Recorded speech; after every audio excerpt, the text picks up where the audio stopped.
बिस्मिल्लाहिर्रहमानिर्रहीम। मेरा नाम महमूद नियादी है। अस्सलाम वालेकुम वरहमतुल्लाहि वबरकातुहू। आज कुछ खाने में कुछ ख़ास नहीं है, बस एक हनीफ भाई साहब ने इंटरव्यू दिया है, उस पर थोड़ी सी बात करेंगे। जो बात उन्होंने की है वो हमें पहले भी पता है, लेकिन आज जो अहम तरीन पार्ट है वो है अशफाक साहब का एक वाक़या कि कौमों ने तरक्की किस तरह की है, और वो कौमें जो इल्म, तालीम और उस्ताद की इज़्ज़त करती हैं वो हमेशा तरक्की करती हैं। उनका एक इटली का वाक़या है, जब वो वहाँ पे प्रोफेसर थे, तो वो वाक़या आपको सुनाना है असल में, जो आपने ख़ुद भी सुनना है और अपनी नई नस्ल को भी लाजमी सुनाना है। मैंने इससे पिछले या उससे पिछले वीलॉग में आपको बताया था कि 25 करोड़ आबादी का ये मुल्क, इसकी तालीम के लिए रखा गया है 32 अरब रुपया। अब आप 32 अरब रुपए को तकसीम कर लेना, ये 36-37 रुपए बनते हैं। तो फिर हाल यही होगा, जिस तरह की पार्लियामेंट आती है, जिस तरह की हुकूमतें आती हैं, तो फिर इसी तरह होगा।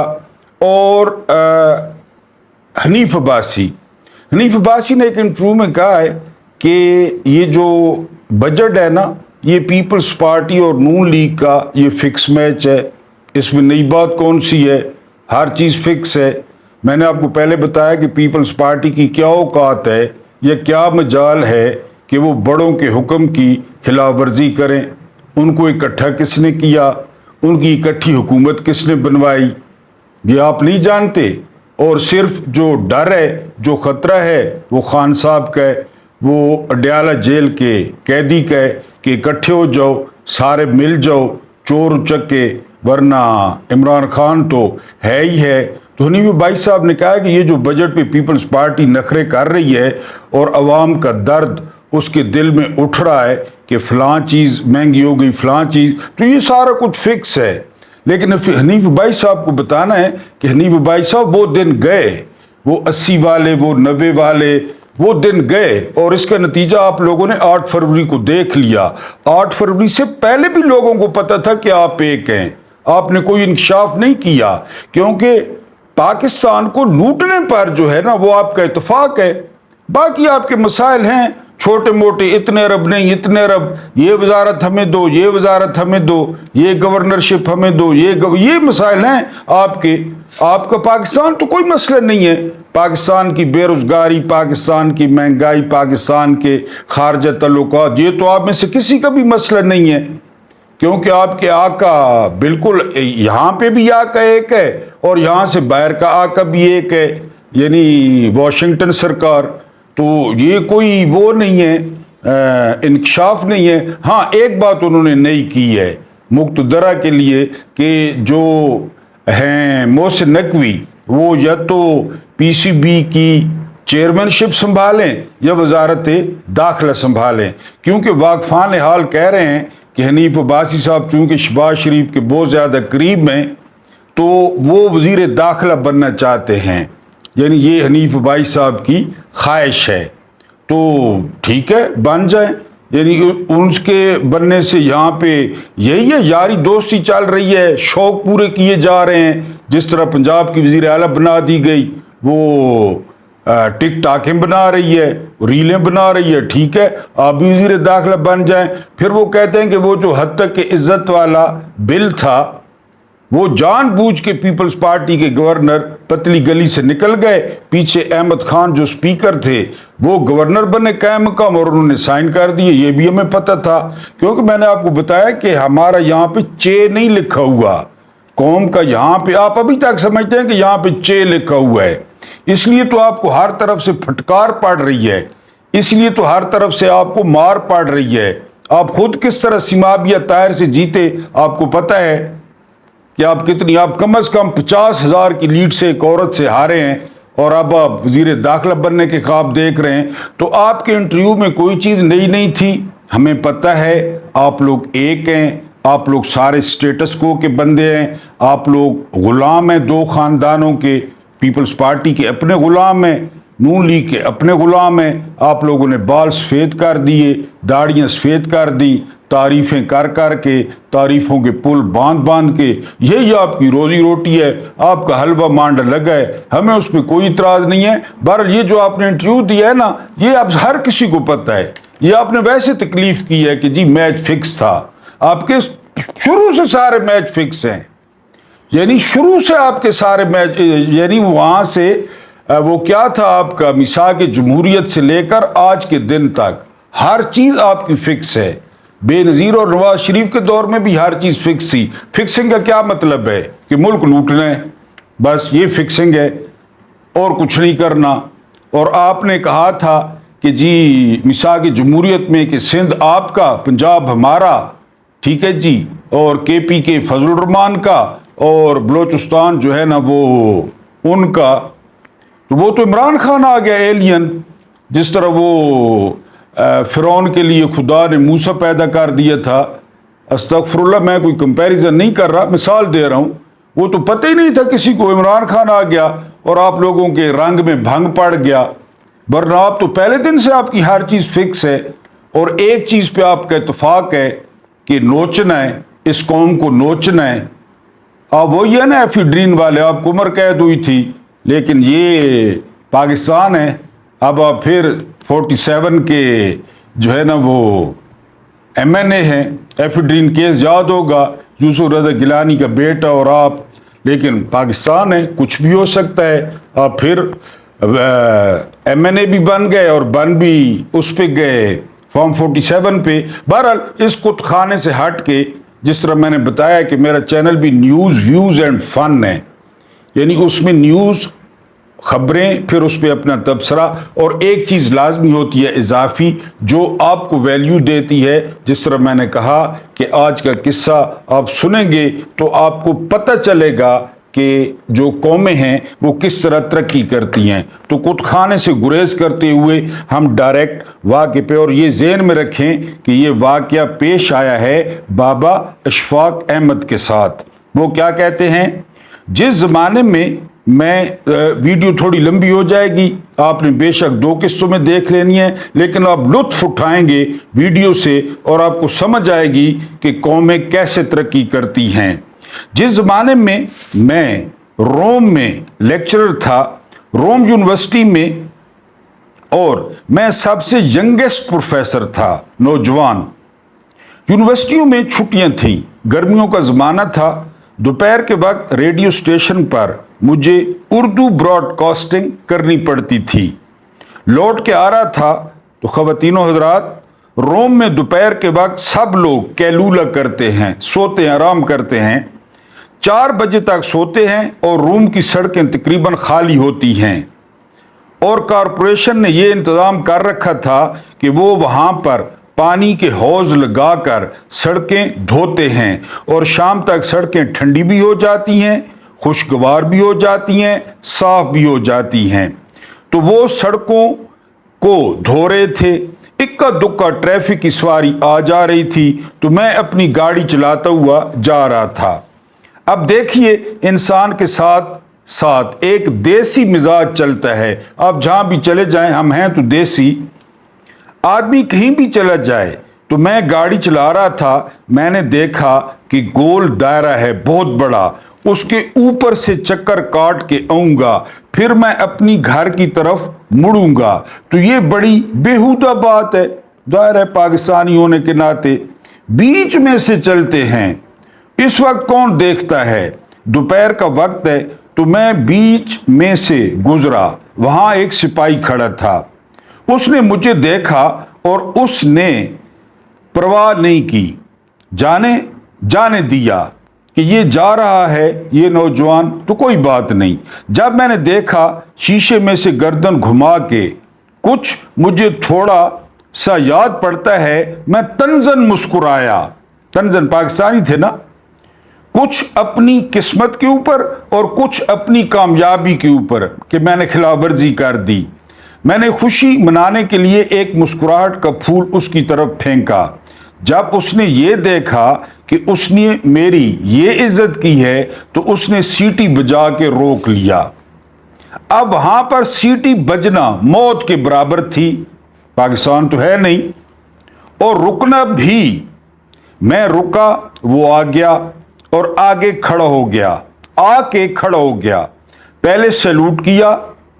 वलायत में, यूरोप में रिवाज है कि जब भी आप का चलान करते हैं, आपको पकड़ना होता है, जब आपका चलान होता है और जब आपको पकड़ना होता है तो सबसे पहले आकर सलूट मारते हैं। जहेज नहीं लूटते, दरवाजे नहीं तोड़ते।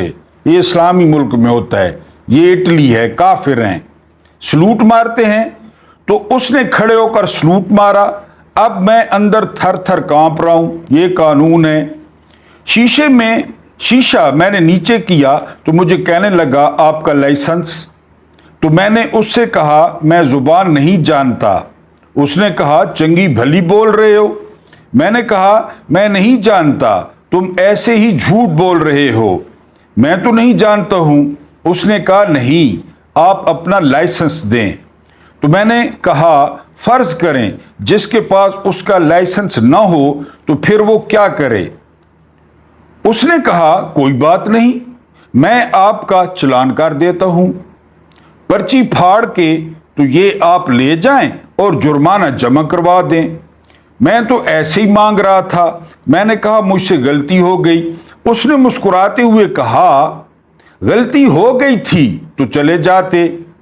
उसने बगैर मुझसे पूछे कापी निकाली और चालान कर दिया, और चालान भी बड़ा सख्त, 12 आने जुर्माना, 12 आने। मैंने ले ली पर्ची। मैंने कहा मैं इसको लेकर क्या करूं। उसने कहा अपने किसी भी करीबी डाकखाने में मनी ऑर्डर की खिड़की पर जमा करवा दें। बस वहां कचहरी नहीं जाना पड़ता, धक्के नहीं खाने पड़ते, बस आपका जुर्माना हो गया।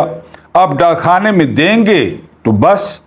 मैं जब चालान करवा के घर आया तो मैंने अपनी लैंड लेडी, मालिक मकान से कहा मेरा चालान हो गया है। कहने लगी आपका। मैंने कहा मैं क्या करूं।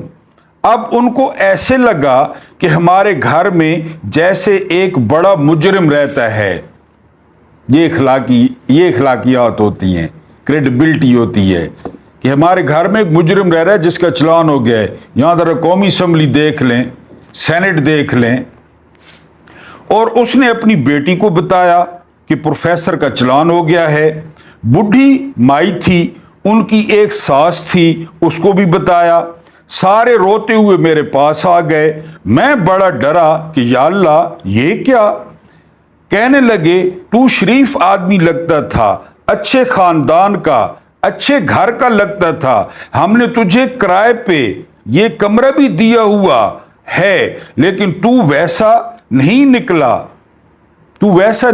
चालान हो गया है। खैर घर खाली करने को तो नहीं खा। जो बुढ़ी माई थी उनकी सास, उसने कहा हो तो गया है बरखुरदार चालान, लेकिन किसी से जिक्र न करना, महल्लेदारी का मामला है। अगर उनको पता चल गया कि इसका चालान हो गया है तो बड़ी रुसवाई होगी।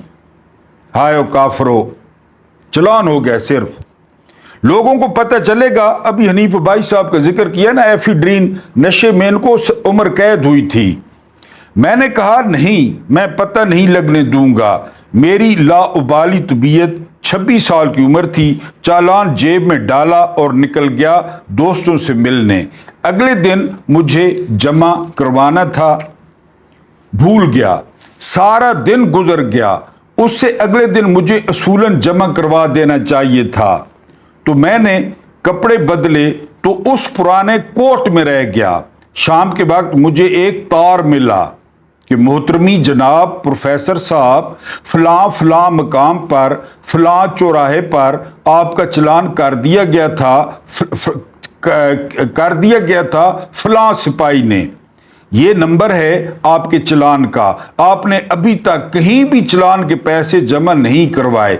ये हुक्म की खिलाफ वर्जी है, मेहरबानी फरमाकर इसे जमा करवा दें, आपकी बड़ी मेहरबानी होगी। और मजे की बात गौर से सुनिए कि जो खत आया था, जुर्माना कितना था, 12 आने, और ये तार आया था, इसका खर्च था 21 रुपए। कानून इसको कहते हैं। या ध्यानी का खत 21 रुपए में आया था। मैंने सारे लफ्ज गिने, मुझसे ये कुताही हुई कि मैं फिर भूल गया और उनका फिर एक तार आया 21 रुपए का। अगर आप अब भी रकम जमा नहीं करवाएंगे तो फिर हमें अफसोस है कि कोर्ट में पेश कर देना पड़ेगा। मुझसे कोताही हुई, नहीं जा सका। प्रोफेसर इसी तरह ही होते हैं। तब मुझे कोर्ट से एक समन आ गया कि फलां तारीख को अदालत में पेश हो जाएं और ये जो आपने हुक्म अदूली की है, कानून तोड़ा है, इसके बारे में आपसे पूरा इंसाफ किया जाएगा। उनकी बोली चूंकि रोमन लॉ वहीं से चला है तो बड़ी तफसील के साथ। अब मैं डरा, मेरी सीटी गुम हो गई, परेशान हुआ कि अब मैं दियारे गैर में हूं, कोई मेरा हामी और नासिर मददगार नहीं है, मैं किसको अपना वली बनाऊंगा। मेरा डॉक्टर था, डॉक्टर बाल्डी उसका नाम था, नौजवान था। मैंने उससे कहा मुझे वकील कर दो। उसने कहा मेरा एक दोस्त है, उसके पास चलते हैं। उसके पास गए, उसने कहा यह थोड़ा पेचीदा हो जाएगा। अगर मैं गया अदालत में, बेहतर यही है प्रोफेसर साहब जाएं और जाकर खुद फेस करें, अदालत की खिदमत में ये अर्ज करें कि चूंकि इस कानून को ठीक तरह से नहीं जानता था, मैं यहां पर एक गैर मुल्की हूं, तो मुझे माफी दी जाए, मैं ऐसा आइंदा नहीं करूंगा। ये वकील ने मशवरा दिया। मैंने कहा ठीक है। चुनाचे मैं डरता डरता चला गया। अगर आपको रोम जाने का इत्तेफाक हो तो पैलेस ऑफ जस्टिस रोमन जमाने का बहुत वसीओ अरीज है। उसे तलाश करते करते हम अपने जज साहब के कमरे में पहुंचे तो वो वहां तशरीफ फरमा थे। मुझे तरतीब के साथ बुलाया गया तो मैं चला गया। अब बिल्कुल मेरे बदन में रूह नहीं थी और मैं खौफजदा हूं और कांपने की भी मुझ में जुर्रत नहीं, इसलिए कि तशन्नुद जैसी कैफियत तारी हो गई थी। ये कानून होता है, ये कानून का डर होता है, ये जज होता है। उन्होंने हुक्म दिया आप खड़े हों उस कटहरे के अंदर। अब अदालत ने मुझसे पूछा कि आपका चलान हुआ था और आपको ये हुक्म दिया गया था कि आप ये 12 आने डाकखाने में जमा करवाएं, क्यों नहीं करवाए? मैंने कहा जी मुझसे कोताही हुई, मुझे करवाने चाहिए थे लेकिन मैं। उसने कहा कितना वक्त ज़ाया हुआ अमले का, कितना वक्त ज़ाया हुआ पुलिस का, अब कितना वक्त ज़ाया हो रहा है अदालत का, और आपको इस बात का एहसास होना चाहिए था। हम इसके बारे में आपको कड़ी सजा देंगे। मैंने कहा मैं यहाँ पर एक फॉरेनर हूँ, परदेसी हूँ, जैसा हमारा बहाना होता है। मैं कुछ ज़्यादा आदाब नहीं समझता, कानून से मैं वाकिफ़ नहीं हूँ, पाकिस्तानी बहाने, तो मुझ पर मेहरबानी फरमाएं। उन्होंने कहा आप ज़ुबान तो ठीक ठाक बोलते हैं, वजाहत कर रहे हैं, आप क्या करते हैं? तो मैं चुपचाप खड़ा रहा। फिर उन्होंने पूछा कि अदालत आपसे पूछती है कि आप कौन हैं और आपका पेशा क्या है। मैंने कहा मैं एक टीचर हूं, प्रोफेसर हूं रोम यूनिवर्सिटी में। आप सुनना है।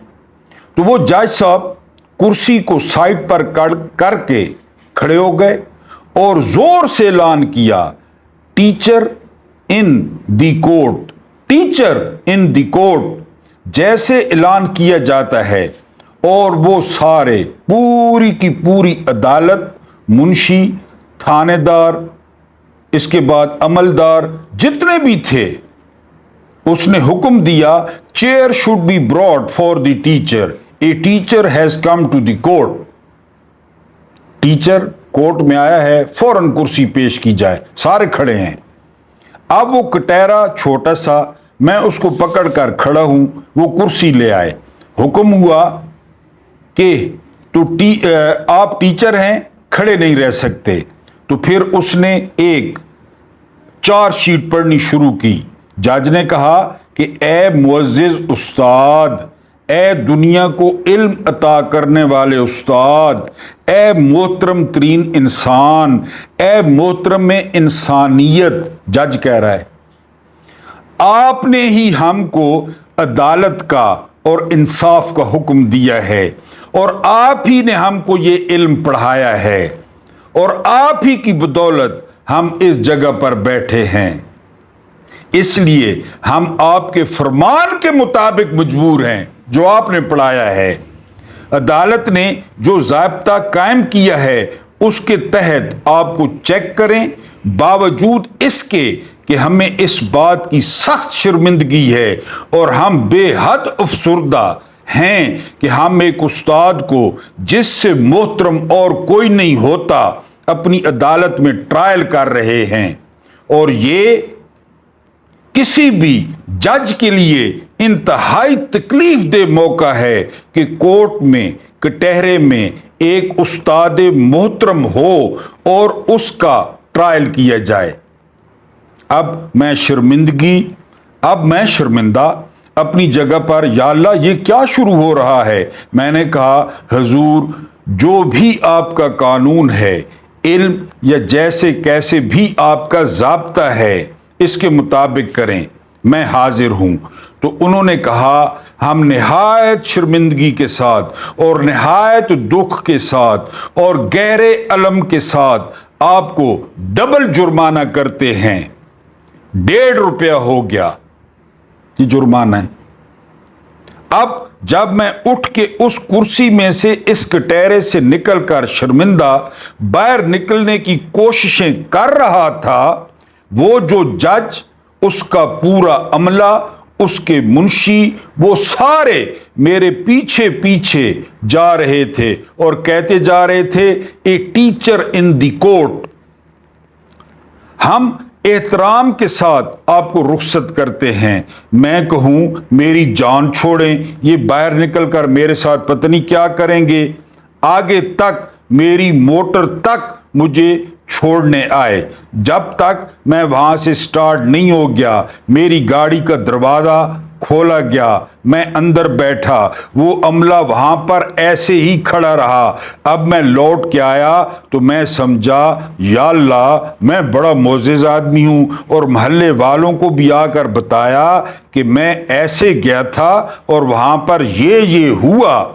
وہ بھی جناب، اور میری جو لینڈ لیڈی تھی وہ بھی بڑی خوشی کے ساتھ محلے میں چوڑی ہو کے گھوم رہی تھی کہ دیکھو ہمارا یہ پروفیسر گیا اور کورٹ نے اتنی عزت کی، اس کی عزت افزائی ہوئی، تو میں یہ سمجھا کہ اس کے ساتھ ساتھ میری تنخواہ میں بھی اضافہ ہوگا۔ پاکستانی تھے نا، دیسی آدمی جو ہے وہ نہ چاہے ٹیچر بھی ہو، وہ گریڈ کا ضرور سوچے گا، کتنی بھی آپ عزت دے دیں، کتنا بھی احترام دے دیں، وہ پھر بھی ضرور سوچے گا کہ مجھے کہیں سے 4 پیسے بھی ملیں گے کہ نہیں۔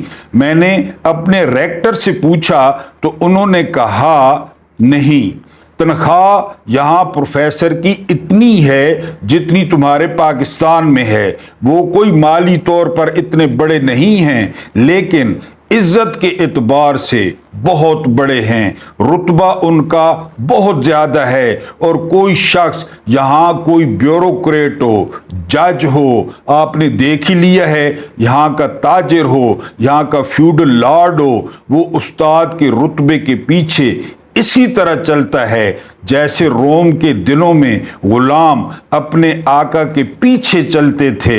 مالی طور پر وہ بھی بیچارے ہیں، یہی ان کا کمال ہے کہ مالی طور پر کم تر ہیں لیکن رتبے کے اعتبار سے بہت اونچے ہیں، جیسے سقراط تھا۔ سمجھ لیں کہ قومیں کس طرح ترقی کرتی ہیں۔ اب اگر یہاں پہ ماسٹر جی، اسکول ماسٹر ہے، پروفیسر ہے، لیکچرر ہے، اور جو جہان کا کرپٹ، جو جہان کا گانڈ کپ، جو جہان کا لٹیرا، جو جہان کا چور، جو جہان کا قاتل، جو جہان کا سمگلر، وہ آپ کی اسمبلیوں میں اور آپ کے سینٹ میں بیٹھا ہے اور بجٹ میں 25 کروڑ کے لیے تعلیم کے لیے رکھے گئے ہیں پیسے 32 ارب روپے، اور میری ایک درخواست ہے کہ 32 ارب روپے کو آپ نے 25 کروڑ پہ تقسیم کرنا ہے۔ یہ یا تو 36 روپے نکلیں گے یا 38 روپے نکلیں گے۔ اللہ پاک آپ لوگوں کو آسانیاں عطا فرمائے، آسانیاں بانٹنے کی توفیق عطا فرمائے۔ اللہ پاک میرے اور آپ کے بزرگوں کی مغفرت فرمائے، اور مجھے برداشت کرنے کا بہت بہت شکریہ۔